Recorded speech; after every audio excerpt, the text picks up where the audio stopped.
is pansit nga sinabaw. Ang pansit sa gula na to baboy o repolyo. O nakita niyo dira eh.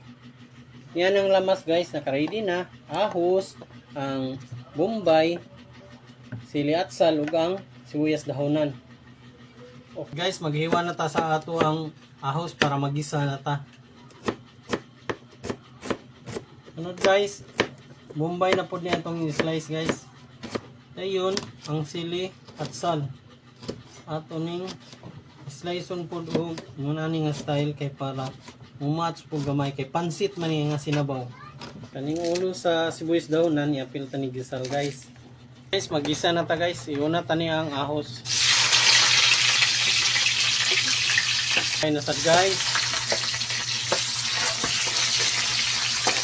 Ang sili at sal. Sibuyas dahonan guys. I-apil ta ni gisal guys. Sinunod na tanong baboy guys. Okay, ironod na na to. Tapos na.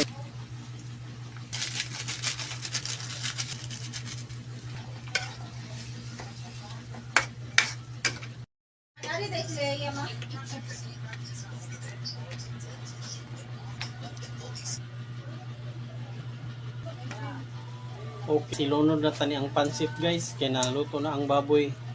So, after ani mo bukal, hawano na din tani.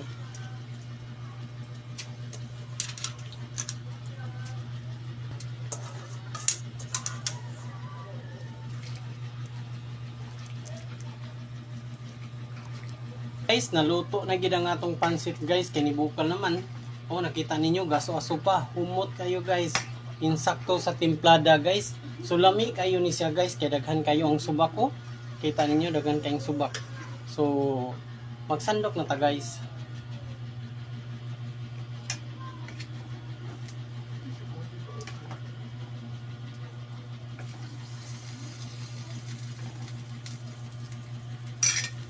Okay guys, nagsandok na ta og kanon kay naluto naman ang atong pansit.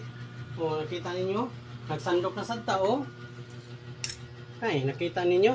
Okay guys, nagsandok na ta. So, usa pa may atong buhaton guys, mga una ta.